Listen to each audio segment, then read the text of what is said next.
esse culto é para Ti, Senhor. Mas agora, humildemente te pedimos, fala aos nossos corações a mensagem que o Senhor preparou para que ouvíssemos. Nós te pedimos isso, Senhor, com os corações contritos, e declarando que estamos, Senhor, inteiramente ensináveis para a ministração do Teu Santo Espírito. Em nome do Teu Filho Jesus. Amém. Começa a mensagem de hoje, que tem como tema um cântico de vitória a Deus, contextualizando, como fiz na semana passada, a primeira pregação em Isaías, hoje a segunda, e trago alguns elementos da nossa mensagem da semana passada, só para contextualizar. Primeira reflexão contextual que eu faria é esclarecer para a igreja que Isaías, até Malaquias, o que nós vemos é uma tônica na mensagem profética de denúncia de pecados, da idolatria, da falta de justiça no meio do povo de Deus. Lembremos que o povo de Deus foi chamado para ser uma nação sacerdotal. Significa dizer, uma nação redimida de pecados, buscando continuamente a Deus, e mais do que isso, testemunhando no meio das nações sobre quem é Deus. Exatamente a reflexão de Isaías 12, essa exortação de que toda a terra precisa saber quem é Yahvé e conhecer e saber dos seus grandes feitos, porque eles se aplicam na nossa vida. Quando nós estudamos sobre Páscoa, por exemplo, tem muito a ver com essa imagem que foi obtida, como eu disse semana passada, dando crédito ao canal do YouTube Esboçando Ideias.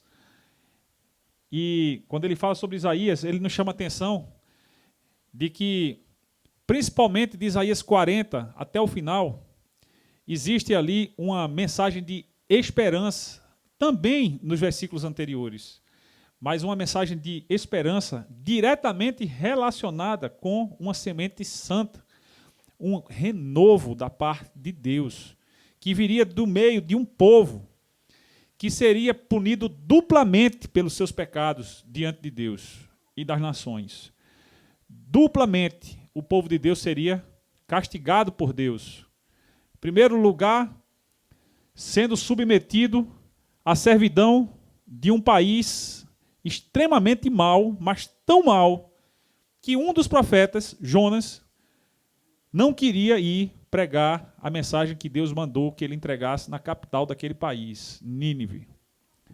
Estou falando dos assírios, povo mau, um povo que, quando tomava conta do que era dos outros, tirava as pessoas que moravam naquele local e mandavam para longe. É assim que o reino do norte, as 10 tribos do norte, vão parar em lugares completamente dispersos e pessoas vêm de fora para morar naquele lugar, formando ali um povo misto que no tempo de Jesus era odiado por Jesus, os chamados samaritanos. Tudo isso veio do primeiro cativeiro, o cativeiro assírio. E Deus diz, meu povo ainda será castigado pela segunda vez. O cativeiro babilônico. E quando ele fala do cativeiro babilônico, ele fala de tempos terríveis, em que até a glória do templo seria roubada. De fato, o ouro do templo foi roubado por Nabucodonosor, a prata, o bronze, os elementos santos, até a arca da aliança foi levada. E eles esconderam tão bem que até hoje Indiana Jones está procurando e não acha. Meus irmãos, que tristeza. Você imagina um povo que tinha naquele templo um símbolo de glória. E Deus diz, isso acontecerá para que quando as nações perguntem o que é que aconteceu com esse povo, vocês digam, esse povo abandonou o seu Deus e fez a mesma coisa que as nações ao redor dele. Esse povo, com esses 2 cativeiros, ficaria fraco, cansado, ficaria abatido, ficaria desanimado. E aí o profeta diz, mas isso não é o final da história, ainda existe um renovo. Esse renovo é um povo, é um restante daquilo que ficou, que passou pelo fogo purificador da provação e que pela fé venceria as provações e chegaria ao ponto de receber a visitação do próprio Deus na pessoa do seu Filho, trazendo salvação agora não somente para Israel, mas para todas as nações. Não esqueçamos que a promessa é para todas as nações. Então, esse povo, havia para esse povo uma promessa, uma esperança de uma nova criação. Como nós lemos aqui, com o pastor Júlio dirigindo a leitura, Deus disse: eu farei algo novo. Páscoa, meus irmãos, é novidade. E é simbólico que a gente tem o batismo de Laura e o batismo de Júnior hoje, porque o que Deus propõe para cada ser humano é novidade de vida. Nós não estamos falando aqui de uma religião, nós estamos falando da fé salvadora, a fé depositada no Filho de Deus, Jesus Cristo, como Senhor das nossas vidas, como Salvador. E assim, Deus, no contexto da história da salvação e da escatologia da salvação, Ele promete uma nova criação, inclusive com a nova capital, a nova Jerusalém, que o apóstolo João em Apocalipse viu descendo do céu como uma noiva preparada para o noivo.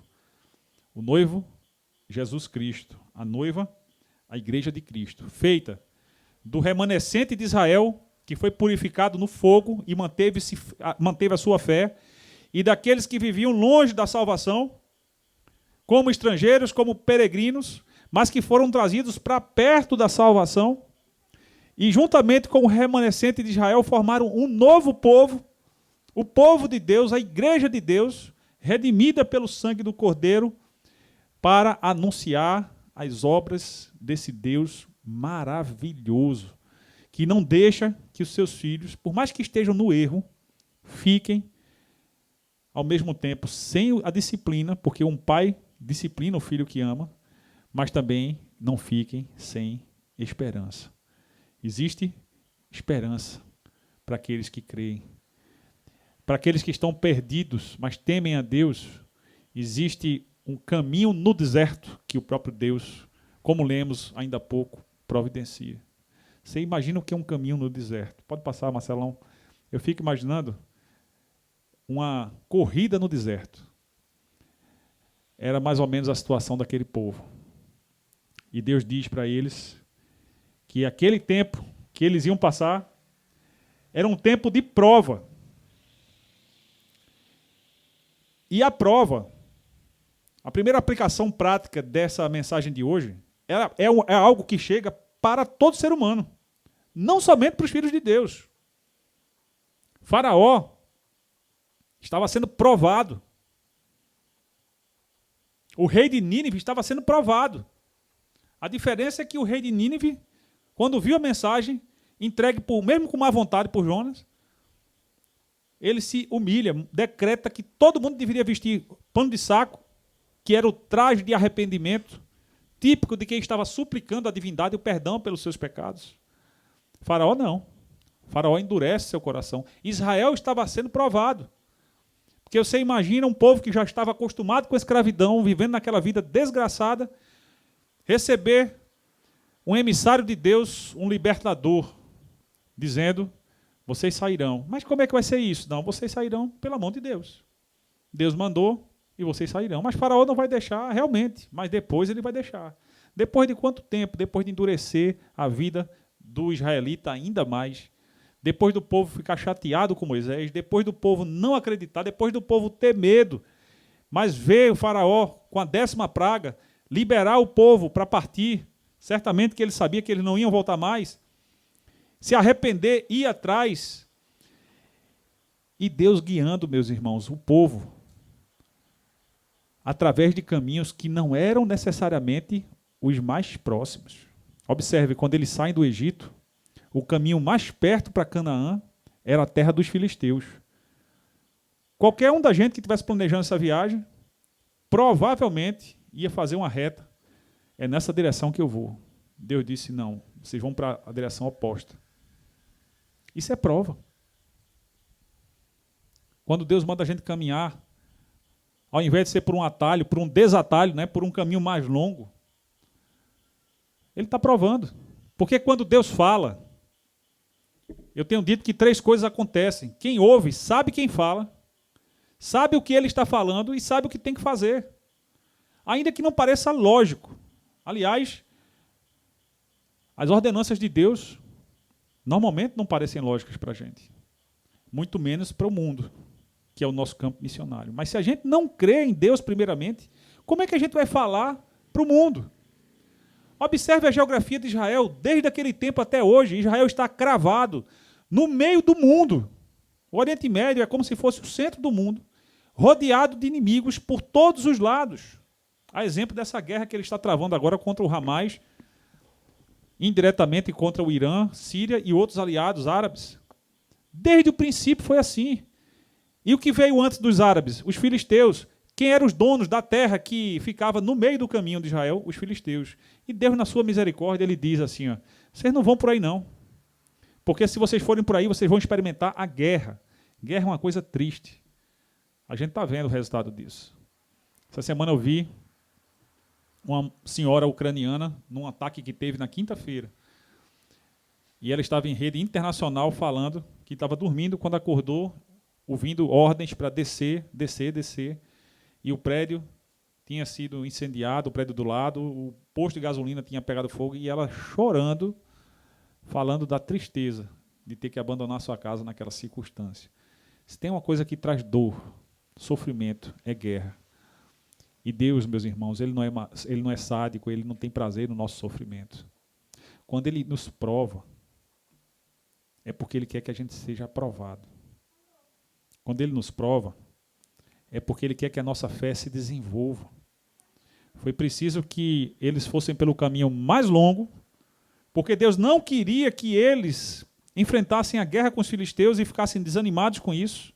E certamente que eles ficariam, porque foi só Moisés, quando eles passaram o rio, o mar, e quando eles já estavam ali no deserto há algum tempo, foi só Moisés passar 40 dias fora, que eles pressionaram Arão para construir um bezerro de ouro. Foi só eles passarem fome que eles sentiram saudade das cebolas do Egito. Eu não culpo eles. Não era eu que estava com o estômago roncando. A gente tem mania de julgar sem saber o que é que eles passaram, mas o que eu posso entender é que Deus permitiu que eles passassem por aquelas coisas para que a fé deles fosse aperfeiçoada. E as profecias, crer nas profecias é um exercício de fé. Isaías diz, o período de prova chegará ao fim. Aquela caminhada poderia ter durado poucos dias, no máximo meses ali, mas durou 40 anos. Por quê? Na primeira dificuldade, o povo abandonou a Deus. O Deus que tirou eles do Egito, da escravidão, com potente mão, tirando eles de uma nação serva para ser uma nação liderada pelo seu Deus e testemunha desse Deus entre as nações. Que lástima, né? Quando um crente em Deus se afasta de Deus por causa das dificuldades. As dificuldades são, sim, uma excelente oportunidade de a gente se aproximar de Deus. Por quê? Porque Ele é o nosso refúgio. Meus irmãos, Deus é a nossa fortaleza. Eu nunca esqueço que no dia que eu perdi meu pai, Deus mandou uma pessoa que eu havia ido visitar no presídio e que soube pelas redes sociais que meu pai tinha morrido e sabia da minha relação com meu pai. E ele ligou para mim e leu o Salmo 46, dos versículos iniciais de Salmo 46. E quando ele disse, Deus tem uma mensagem para você. O Senhor é o meu refúgio e a minha fortaleza, socorro bem presente na adversidade. Eu vi aqueles versículos como se o próprio Deus estivesse soprando na minha mente. Eu estou com você, meu filho. Porque no mundo vocês vão ter muitas aflições, mas tenham bom ânimo. A prova vai chegar ao fim, por mais que ela seja extenuante, por mais fraco, por mais que você esteja espancado pela vida, pelas circunstâncias, até por pessoas que você ama. Deus, por mais que Ele permita que a gente passe por doenças, às vezes situações de desemprego, perrengues financeiros, problemas familiares, desentendimento familiar, tudo isso são como instrumentos de uma sala de aula. A vida é a escola de Deus. A família é o laboratório de prática de Deus. O mundo é o campo onde a gente coloca em prática tudo aquilo que a gente aprendeu e provou, em primeiro lugar, na família. A mensagem de Deus era uma mensagem de esperança. Essa mensagem nos alcança, porque Isaías falou além do seu tempo. Algumas coisas que ele falou se cumpriram naquele tempo, mas muito daquilo que ele falou está além do seu tempo. Uma delas é que todo crente em Jesus, por piores que sejam as circunstâncias, ele pode permanecer inabalável, porque Deus é o seu refúgio e a sua fortaleza. Amém? Eu creio nisso. E se você crê nisso, não duvide, porque quando vem a tempestade, quando vem a prova, tem muito crente que esquece e sai correndo. Tem muito crente que quer ir pelo caminho contrário. Quantos não se rebelaram contra Moisés? E como foi difícil aquela travessia por conta dessas rebeliões? Mas eram pessoas que não tinham ainda a sua fé amadurecida, meus irmãos. Nós, porém, estamos sendo amadurecidos pela pregação de um evangelho que nos mostra os erros daqueles que vieram antes de nós. Boa coisa é aprender com os erros dos outros, ainda que a gente só aprenda de fato com os nossos próprios erros. E nós vamos errar. Mas esse Deus maravilhoso, misericordioso, Ele está pronto para nos dar a mão e nos suster, até mesmo nos momentos das nossas quedas. Porque, como diz o ditado, né? O cair é do homem, mas é de Deus o levantar. Quando você cair, não precisa nem olhar, faça assim, ó. Fecha o olho e dê a mão. Que Deus é um Pai de amor perfeito, que supera em bondade a soma de todos os pais naquilo que tem de bom aqui presentes e no mundo todo, porque Ele é um Pai perfeito e sabe exatamente o que nós precisamos antes que a gente peça. Mas o que Ele mais quer é que a gente aprenda a se relacionar com Ele, como filhos. Que a gente tenha a nossa fé desenvolvida e que a gente fale para as outras pessoas os grandes feitos desse Deus. Isso tem a ver com o cântico que Isaías manda que se cante, esse cântico novo. Quando eu estava pesquisando essa imagem para colocar na pregação, eu me lembrei de Apocalipse 19, em que o apóstolo João vê a igreja redimida nos céus, cantando que grandes são os feitos de Deus. Tudo aquilo que Ele faz é perfeito. Eu entendo que essa igreja redimida é a igreja perseguida de todos os tempos, que chegou na glória e olha para trás e percebe tudo aquilo que a gente passou era aprendizagem na escola do Senhor. E agora que nós fomos aprovados, vamos louvar a esse Deus maravilhoso que sabe tudo o que faz e sabe até o que Ele permite que nós venhamos a passar. Olha para a pessoa que está do seu lado, olha para ela. Você talvez saiba, porque a gente normalmente senta perto dos afins, alguns problemas que essa pessoa passa.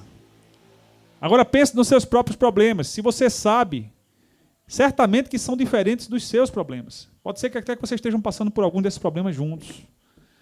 Não importa quais sejam os problemas, se idênticos ou não, normalmente não são. Mas a gente passa por nossos perrengues individualmente, para que, como pessoas, a gente aprenda a depositar a nossa confiança nesse Deus que é confiável, totalmente confiável, que é o nosso refúgio e a nossa fortaleza, que sabe tudo o que faz, inclusive aquilo que Ele permite. E aí me veio o pensamento, João viu exatamente, ouviu o cântico novo, né? Mas na minha mente me veio o tema da vitória. Quem é dos anos 70 deve ter crescido assistindo, ou pelo menos vendo Ayrton Senna, né, ganhar. Eu não era crente, não ia para a igreja de domingo naquela época, ficava na frente da televisão. E como eu me emocionava vendo Ayrton Senna com aquela bandeira do Brasil. Quando ele botava aquela bandeira no carro, gente, eu me identificava com ele. É como se ele estivesse me levando de carona com ele ali. E quando eu vi aquele tema da vitória, tan, tan, tan, tan, tan, tan, e Galvão Bueno é do Brasil, eu ficava eufórico. E quando aquele homem morreu, né, para mim foi um motivo de muita tristeza. Não porque ele fosse um ídolo para mim, mas eu gostava muito de me alegrar com a vitória dele. Páscoa é algo muito superior a isso. Porque o nosso Senhor também morreu. Mas ele não morreu por um acidente. Ele morreu deliberadamente, como o sumo sacerdote que oferece sacrifício, mas que no caso dele, ele também é a própria oferta. Ele se ofereceu por mim e por você. E na vitória dele, nós ficamos alegres. Nós nos identificamos, porque as vitórias do Senhor serão e já estão sendo também as nossas vitórias. Amém? Você está sobrevivendo. Se você está aqui hoje, ao alcance dessa mensagem, ainda que seja pelo Instagram, é porque você está sobrevivendo. A questão é como você tem sobrevivido. Porque alguns de nós só estão sobrevivendo. E não é isso que Deus quer. Não é por isso que você está aqui hoje. E você não está aqui por acaso. O que Deus quer é que você tenha uma vida abundante. E eu pergunto, como é possível ter uma vida abundante sendo um povo peregrino por 40 anos no deserto? Leia Êxodo e você vai perceber que não faltou a mão de Deus. Não faltou a direção de Deus. Não faltou a água naqueles momentos que eram momentos de prova extrema. Comida, até mesmo caída dos céus. De tal forma, meus irmãos, que os tempos foram passando didaticamente, porque Deus já sabia que aquela geração que saiu do Egito era uma geração perdida, para que uma nova geração pudesse assumir o papel que aquela primeira não foi capaz. Isso me lembra que o próprio Israel falhou na sua missão de ser uma nação sacerdotal e que o apóstolo Pedro afirma para a própria igreja que nós somos um reino de sacerdotes. Uma nação santa, um povo de propriedade exclusiva de Deus, adquirido pelo preço do seu sangue, saído das trevas para a luz, para anunciar as obras de quem nos chamou para a luz. Esse Deus maravilhoso que se revela como um Pai e cuja ira, meus irmãos, ficou para trás daqueles que tiveram o coração quebrantado e se entregaram a esse Deus. No segundo momento, a gente entende que isso só é possível de acontecer realmente por meio de Jesus Cristo. E os judeus nem sabiam disso. Tanto é que botaram ele na cruz e fizeram ele sofrer aquilo que ele sofreu no meu e no seu lugar. Eu quero concluir essa mensagem dizendo para vocês que aquela alegria daquele cântico, ela estava baseada em 3 princípios. Fixe bem essas 3 ideias na sua mente, porque essas ideias elas não são apenas para Israel, mas se aplicam também à sua vida. A primeira ideia é: a ira de Deus foi retirada de seu povo.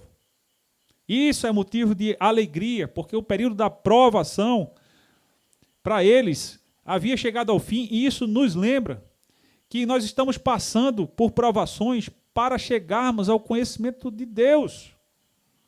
Isso é a vida eterna, como está em João 17,3. É conhecer a Deus, é conhecer a Jesus Cristo, é ter vida com Deus. Para isso, nós precisaremos passar por provas, mas não porque nós servimos a um Deus irado. A ira de Deus permanece sobre os incrédulos, aqueles que se recusam a se dobrar diante de Deus. Não porque Deus queira isso, Ele quer que a gente fale para essas pessoas de amor com as mãos estendidas, Ele quer que a gente se deixe usar como Isaías e os outros profetas se deixaram. Não que nós sejamos profetas, mas a nossa mensagem é profética. A palavra de Deus não muda. Israel foi um exemplo de que todos aqueles que permanecem com o coração endurecido diante de Deus, permanecem debaixo da ira de Deus, mas aqueles que se quebrantam e que se entregam a Jesus Cristo, esses podem experimentar o verdadeiro sentido de uma alegria expressa no tema da vitória. Anunciado pelos anjos, Jesus ressuscitou. Páscoa é isso. É a vitória sobre a morte.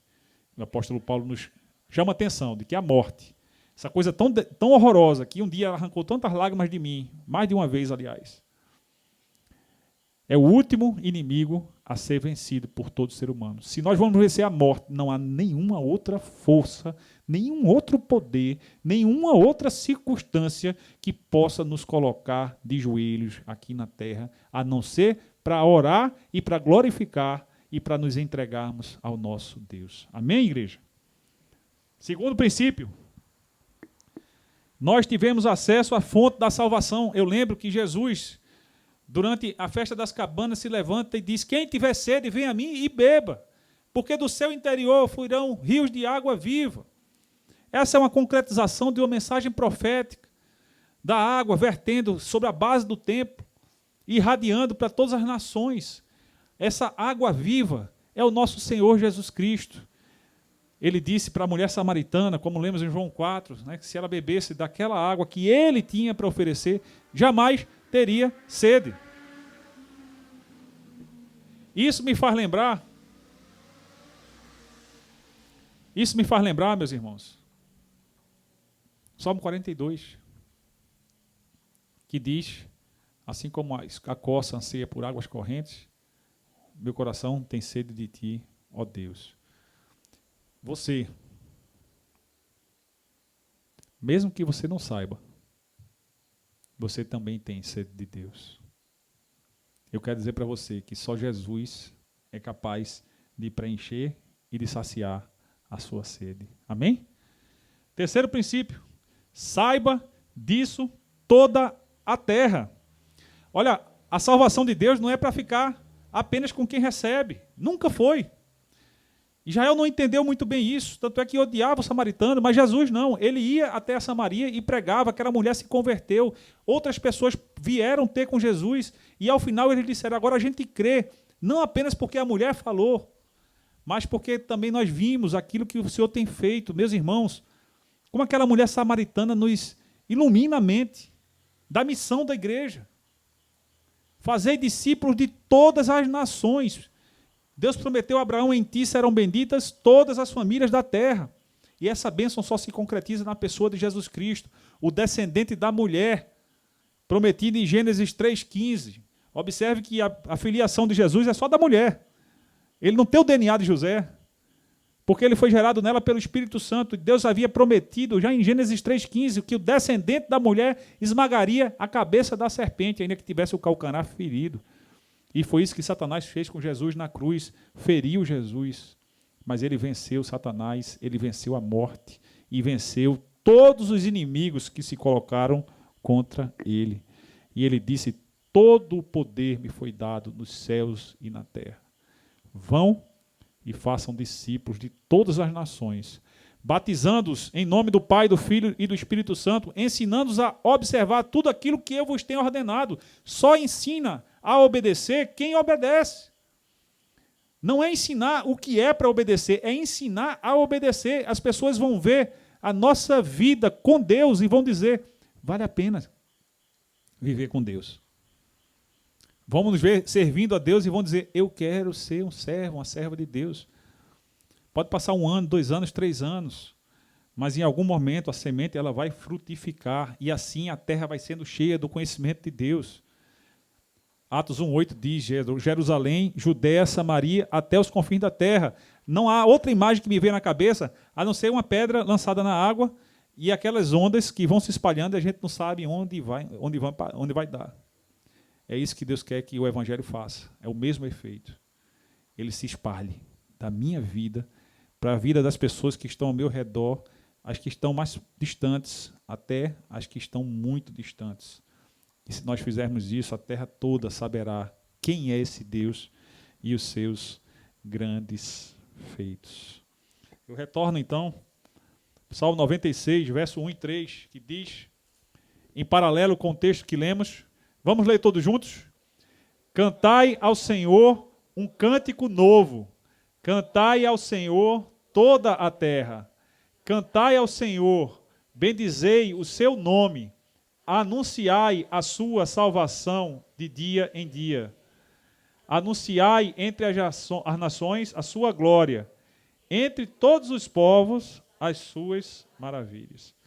E para finalizar, Salmo 96, de 1 a 3, e para finalizar, Apocalipse 19, 1 a 3, e depois dessas coisas, ouvi no céu uma grande voz de uma grande multidão que dizia: Aleluia, a salvação e a glória e a honra e o poder pertencem ao Senhor nosso Deus, porque verdadeiros e justos são os seus juízos, pois julgou a grande prostituta que havia corrompido a terra com a sua fornicação, e das mãos dela vingou o sangue dos seus servos.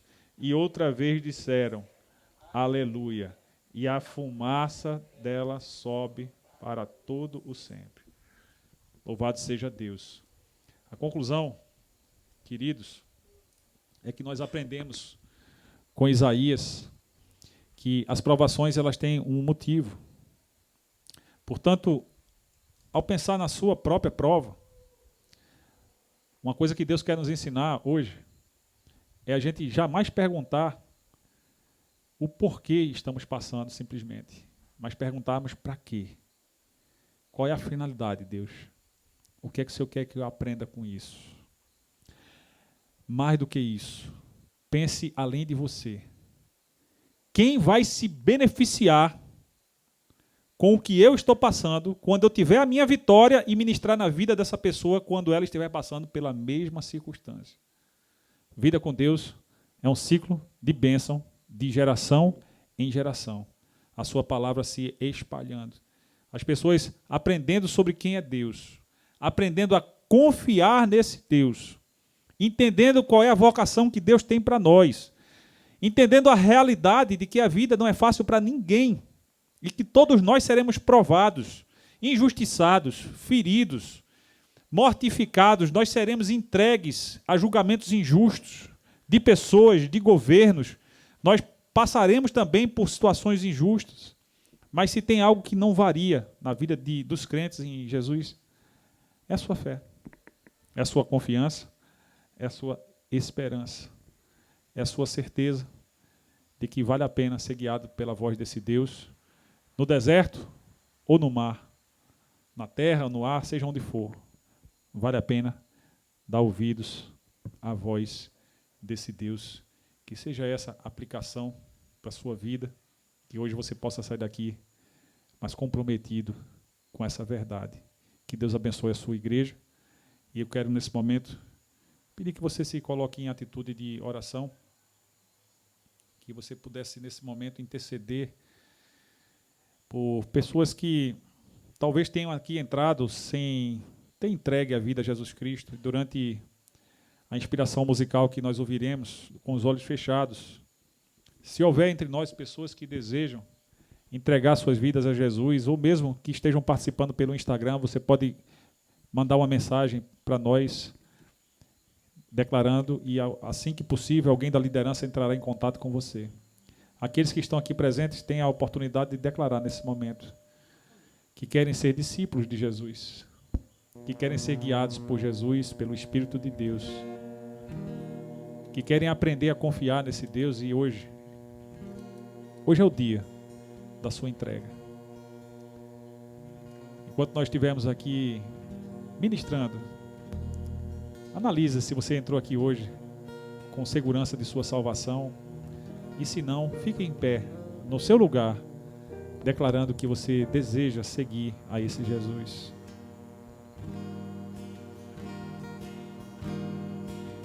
A igreja esteja orando, por favor, de olhos fechados.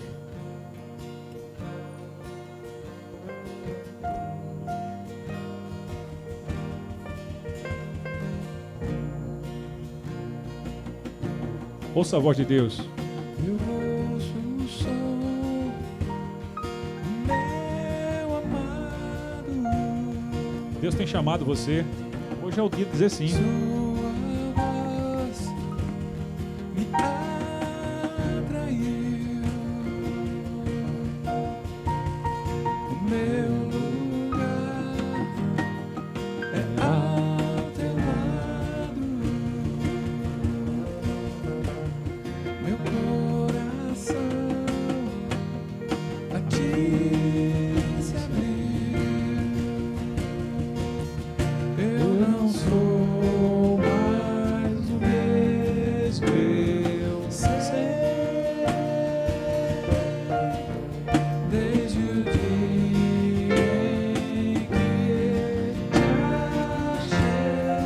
Hoje é o dia de você se encontrar com o Senhor. Não saia daqui hoje sem fazer essa entrega de vida.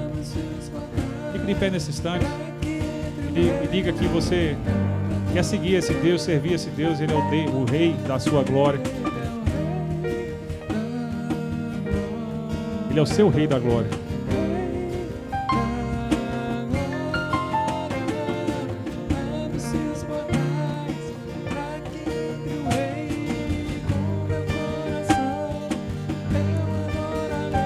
Louvado seja Deus pela sua decisão, meu irmão.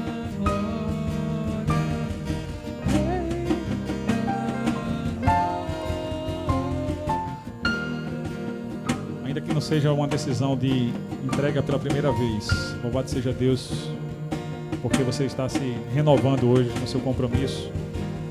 E agora eu quero fazer o último pedido, que aqueles que desejam uma oração de renovo sobre suas vidas, possam agora nesse momento ficar de pé. Se você deseja que eu ore pela sua vida, por um renovo na sua vida espiritual, para que você possa passar pelas suas provações com mais fé. Se você ouviu a voz de Deus hoje e teve o seu espírito tocado, se você quer declarar isso para Deus nesse momento, eu quero orar pela sua vida.